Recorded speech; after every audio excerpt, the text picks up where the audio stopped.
What's going on, ladies and gents, boys and girls, guardians of all ages? Joker back again once again, and today, people, today, I have a, what I would kind of sort of call undeserved reputation for being a Destiny hater. A lot of people can't discern hate from describing abject reality or just being a realist. I often feel like the hate that I get is kind of sort of akin to someone getting mad that you told them it was raining, and then they go outside and they're like, oh no, it's raining, how dare Joker tell me this? Blah, my day is ruined and it's all Joker's fault. This has always perplexed me, I'm not gonna lie. Like, why do people need so much validation for the content that they consume? But I digress. So today we're gonna go ahead and flip the script on what the casual not viewer thinks my content is, and talk about some of the good changes coming with Lightfall. Because contrary to popular belief, I am a huge fan of Destiny. I love this game. I just want it to be good and not end up like Halo, which is an unbridled disaster. In fact, let me know in the comments below if you want to hear me talk about that. But what, you may be wondering, oh viewer mine, has Joker in such a singular good mood when it comes to Destiny? Did they take skill-based matchmaking out of the casual playlist? Absolutely positively not. Did they unnerf shoulder charge? Lasai, once again, no. So what exactly is there to be excited about? Build crafting evolved. You just had to make the Halo reference, didn't you? Which, oh man, anytime I think about Halo, yo, it's just so sad. Over the last few years, we've been expanding on build crafting options within Destiny 2. We want players to find fun and unique ways to embrace any given flavor of combat while expressing themselves through the power of their guardians. The current build crafting system relies heavily on a mod library that has grown to be highly complex and, at times, confusing. So we're making changes to improve it, as well as other aspects of how you build your dream monster-killing machine. Today we're going to share some more details on the upcoming in-game loadouts and mod customization features, and how we are evolving the build crafting experience as a whole. TLDR, consolidation is a major theme in many of the changes you'll be seeing today. The current pre-Lightfall mod system has been built piecemeal over the years and consists of a lot of redundancies. Yep, that's pretty accurate, and not only is it somewhat redundant, but there's a lot of mods in the system that have been buffed or nerfed or made otherwise pretty useless. Made useless, made worthless, and this is something Bungie will be fixing, by the way, so credit where credit is due, made inaccessible to players because they weren't around when it was out. I have to imagine being a new player and building up your mod library currently is an absolute nightmare. More so because it can take months for Ada to sell a mod. So unlocking the mods, condensing the mods down to mods that actually do something or affect gameplay and not just sit there in your inventory taking up space because they've been nerfed into oblivion is a wonderful change. The loadout system empowers guardians to suit up for whatever task on the fly. Now this system is really cool. You get up to 10 slots to save multiple loadouts. This single screen system also provides opportunities for players to create and share their loadouts with the community more easily. Now, if this is streamlined in any way that makes sense, this is a boon to content creators who, generally speaking, do guides and tutorials and like, this is the Crucible loadout for the week, and this is what you should be using in your PvE encounters. And if it's really easy to send to people, maybe this, maybe you have a tool to kind of sort of help that friend who's not particularly optimized out. That is a really useful system. The mod customization screen will make managing your mods easier with them all in one place. Like the Guardian appearance screen, this screen creates an easy to reference space where you can see all your armor pieces and mods at any given time. Champion counters are being spread between artifact perks, subclass abilities,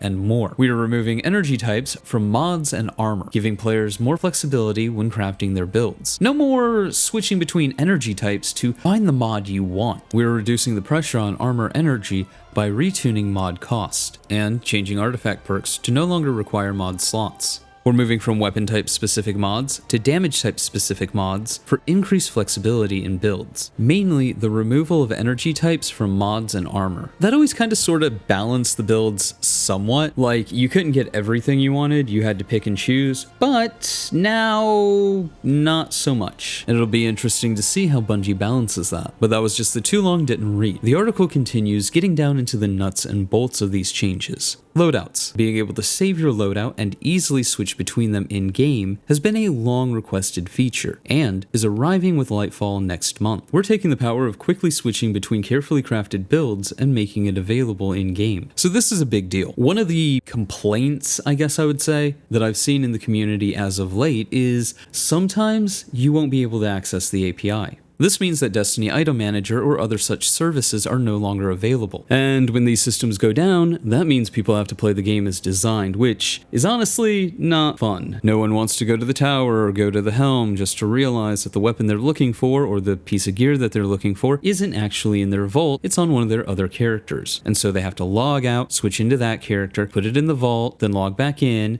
on the character they want to play on, and then they can go play the game. With this new system, you can just set your loadouts and be done with it. Quote, here's some problems that the team wanted to solve. Quickly swap entire sets of gear without numerous trips to the vault or having to open a second screen. Like we were just talking about, decreased time in between play sessions caused by needing to rebuild a loadout. Create ways to label loadouts for quick identification. Now, this next part is kind of a rub that I don't particularly like. Here you can see a Warlock with 3 loadouts created of the 6 slots they have unlocked. You will be able to unlock all 10 slots by progressing through the new Guardian rank system. Each loadout label has an assortment of colors and icons to choose from, including Crucible, Raids, Trials, Gambit, damage types, and more. Why exactly are they locked? I know you want to have incentive for players to engage with the new Guardian rank system, however, loadout slots don't feel like they should be that reward. And I'm not saying they will, but I am getting the vibe that if they wanted to, they could very easily monetize this. 5 more slots for the low price of $10.99 and people would pay it. So outside of the one annoyance where it's tied to Guardian ranks, this system in a lot of ways I think will help to diversify the game more. That is a phenomenal quality of life improvement. Mods and mod customization. When Lightfall goes live, it'll be a new ballgame of sorts. Things will be different, and you'll have a blank slate to start cooking up new builds for future adventures. Not all current builds in Destiny 2 will be possible at launch, but there will be a healthy offering to start with. We're also planning to expand upon build crafting options season over season. So basically the way they're explaining it here is more or less what they did with Subclass 3.0, where they release new subclasses from season to season. While Bungie wants to talk about player fantasy and empowering players, this allows them to kind of curtail that a little bit to fine-tune what we have access to and balance the game according to that. Problems that the team wanted to solve. Cut down on time managing mods, breaking down barriers to make build crafting fun, giving players more understandable ways to earn mods, removing the need to wait for 8-1 to sell a specific mod you need, retune mods to give players more forms of expression, while also tamping down on areas of power creep. Our new mod customization screen is going to make creating your builds much easier, as you will be able to see all of your currently applied mods and how they're affecting your stats on one screen. From here, you can quickly select different pieces of gear and start tinkering. There's also a tab at the top of the screen so you can switch over to see what perks and stats your current weapons have without having to switch back to your character's screen. So that's really just a lot of good quality of life stuff there. And like I said earlier, I do kind of expect to see a lot of mods sunset or retuned and rebalanced because, like, let's be honest, there's a lot of really useless mods. And while ideally Bungie would just buff everything back to the way that it used to be, that's just not practical. There is a reality of power creep in this game. And let's be real, let's be honest, let's be real honest, Bungie is eventually going to have to do something about all the power creep. And this looks like they're taking steps to at least try. When it comes to the mod system, let's talk about earning mods. Historically, mods were unlocked in a variety of ways, but for the most part, you were waiting on 8-1 to have them in stock. We wanted to remove this waiting game and make all mods have a clear unlock path. All mods will be unlocked by achieving Guardian rank 6. Most players who have spent some time in the game will start out at rank 6. And instantly have all the mods ready to go out of the gate. New players will unlock mods as they climb through the ranks. Look out for more info on Guardian ranks soon. So I'm a little on that. Again, I'm not necessarily in favor of things being tied to this Guardian rank system. However, we're not entirely sure how long it'll take to rank things up. For all we know, Guardian ranks could be a I did the tutorial formality, at least to level 6. I do, however, still find it to be somewhat of an arbitrary hoop for new players to have to grind something out just to have access to mods. But hey, to be fair, maybe it won't be that bad. Mod application details. Mod energy types are being removed, eliminating the need for 4 different versions of a given armor piece for build crafting purposes. We're also converting the combat style socket into an additional mod socket for that armor slot, helmet, gauntlets, etc. We're also reducing the energy cost for many of those mods, helping give you opportunities to mix and match. Additionally, armor mods that previously provided benefits to weapons based on their archetype, for example hand cannon loader, will now instead provide benefits to weapons based on their damage type. This levels the playing field for all weapon archetypes and should make it easier to put together a powerful suit of mods to benefit multiple weapons in your loadout sharing a damage type. So if that says what I think it's saying, then the way that sounds is instead of having hand cannon loader, you'll have something like primary ammo loader, which removes one of the biggest annoyances when it came to changing weapons in Destiny. If you were going from a hand cannon to say a pulse rifle, then you'd have to go in and also change every single one of your mods. That's just cumbersome and disincentivizes using different weapons. Yeah, I know it's a small thing, and changing your mods only took a few seconds, but you'd be surprised how small annoyances really do dissuade people from doing things. So this is a really good change. Again, more quality of life stuff. Wonderful, great, thank you Bungie. Streamlining things. The less time anyone has to spend in a menu, the better. Artifact mods are being translated into unlockable perks. They will no longer need to be socketed, but rather unlocked for the duration of the season. Once earned, they are passively applied to your loadout. So what does that mean exactly? Let's say the anti-barrier weapon for the season is pulse rifles. This change means that you'll no longer need to equip a mod for this, taking up precious space and energy. All your pulse rifles, unless they have an intrinsic champion mod, will automatically have anti-barrier applied. As you can imagine, having every single artifact mod active at the same time would be a little OP. Because of that, you won't be able to unlock them all at the same time, and will have to choose which 12 perks you have active at any given time. However, we want to make it as easy as possible to change up your builds, so resetting artifacts will not cost anything. What does this mean for Artifice Armor's extra mod slot? Starting in Lightfall, Artifice Armor will have a new, unique mod slot that grants 3 additional points to your character's stats like strength, mobility, intellect, etc. This will help you to round out stats as you perfect your build. So all of that right there is insanely huge. Basically, not only are they streamlining the mod system, but they're giving Artifice Armor a real reason to be gone after, while also taking away the downside of seasonal artifact mods, kind of allowing you to have evergreen builds that don't change unless you want them to. Which is great. I always hated being forced to change my build because a seasonal mod was required. And then like forgetting it when I went back to PvP. But then again, there's also going to be slots where I can just mix and match different builds. This is all just really cool in general. Any one of these quality of life changes would have been huge for Destiny. The fact that we're getting them all is amazing. The article then goes on to talk about the match game modifier, game set match. One thing that has always played a huge part in how you set up your builds is match game. It's been pretty much a requirement that you diversify your damage types or end up facing shields that feel hopeless to break. We want to remove this restriction and allow you more freedom with how you create your build to take advantage of the new elemental specific mods. To reach that goal, match game is now being removed from high difficulty activities, and we're making a few tweaks to how you can do damage to different types of shields. Base shield resistance to non-matching damage types across the entire game is being adjusted to 50%, similar to Gambit now, and we will have some other ways for you to do some bonus damage to shields that we will tell you about before launch. This will help you synergize your perks and abilities around a single damage type rather than diluting them across several different ones. Again, these are more good changes. The more freedom a player has, the better the game tends to be. But Joker!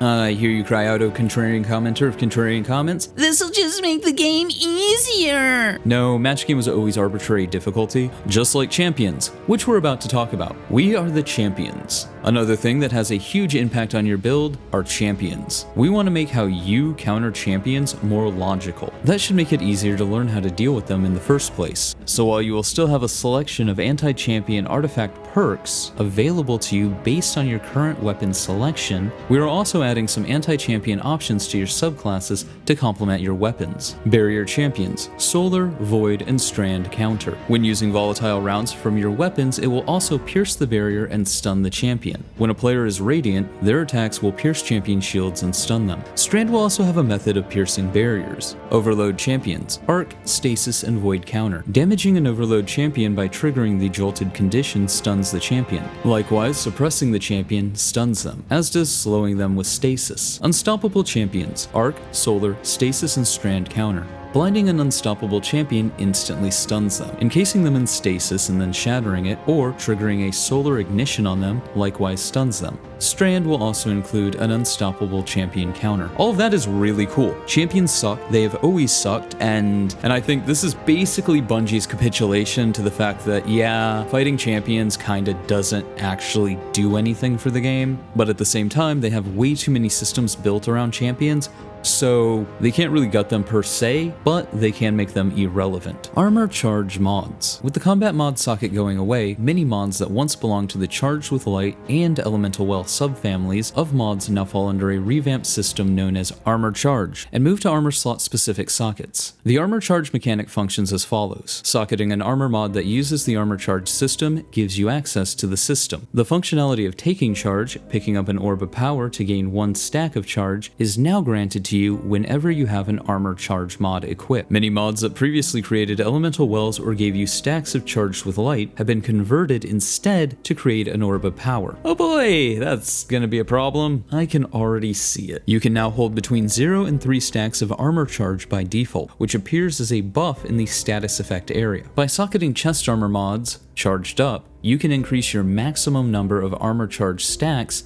as high as 6. Some mods provide a passive, ongoing benefit while you have any stacks of Armor Charge. When you have one of these armor mods equipped, every 10 seconds a stack of Armor Charge falls off if it's not consumed by something else. Players can extend this decay time by stacking the Extended Charge mod in the class item socket. For example, Font of Wisdom in the head socket will provide a bonus gain to intellect while you have any Armor Charge active. Some mods consume 1, 2, 3, or all stacks of Armor Charge in a particular trigger, granting you an instantaneous benefit when they do. A few other mods, Stack on Stacks in the leg socket, Powerful Friends and Radiant Light in the head socket, Time Dilation in the class item socket, etc., can modify the Armor Charge system for you without providing you with a specific benefit while you have Armor Charge. Finishers will now consume Armor Charges and not dip into your super energy. I'm actually thinking super energy isn't really going to be a problem, as it sounds like we're going to be making more orbs than ever, but that could just be a misunderstanding of how it's worded versus actuality. Elemental Wells evolved. While many of the mods that previously created or benefited from Elemental Wells are being changed to instead focus on Orbs of Power,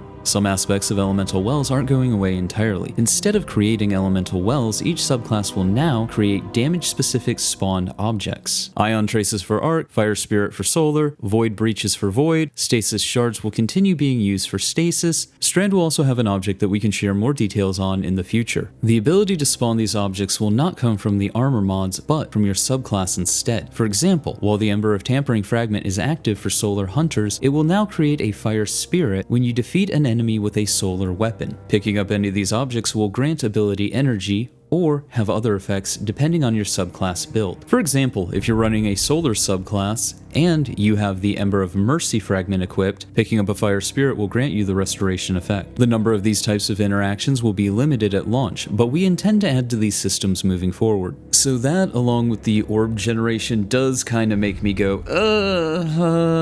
when it comes to PvP, because we want to get away from ability spam and super spam, not have more avenues by which to spam. I think this is going to be cool in PvE, but this, with a lot of the other changes, is going to make the game fundamentally easier. And Destiny was already a pretty easy game, so I can't wait to see how the day one world's first best of the best raiders get mad and list off a bunch of things that need to be nerfed into the ground. 1% of the 1% of the 1% finds an easy game easy, and it is what it is. The article then continues, balancing act. While the main goal here was to streamline the build crafting experience, we also had to do some tuning while under the hood to address some power spikes that certain build combinations created. As we said previously, we looked at every single mod, and some were changed, moved to other slots, transitioned to other abilities, or removed. With the removal of armor energy type and the consolidation of mechanics into armor charge, some mods became redundant and were removed. Some ability energy gains, stat bonuses, and weapon damage bonuses from mods have been reduced, though we've also added some new mods to expand your build possibilities. Not all previous builds are going to be able to be recreated one-to-one, but the system has been changed enough to open up for new possibilities, with new mods and new ability combinations. An example of mods that aren't coming along for the ride are Warmind cells. These are a relic of a different time, and had already been nerfed in the past. They had a good run, but these mods will be depreciated and no longer available starting in Season 20, to make way for new options to consider when crafting your preferred combat style. All in all, I'm super excited about most of these changes. Now, are there a few that I'm kinda concerned about? Absolutely. There's some things that we will definitely have to see how it plays out. I just hope that Lightfall changes the game to a more playable state than it has been for the last year. Because if not, while these quality of life changes are amazing, they're not gonna matter. But hey, those are just my thoughts. Let me know yours in the comments below. Remember to like, but only if you did. Subscribe for more. Feel free to donate to my Patreon if you're feeling particularly generous. And above all else, stay frosty.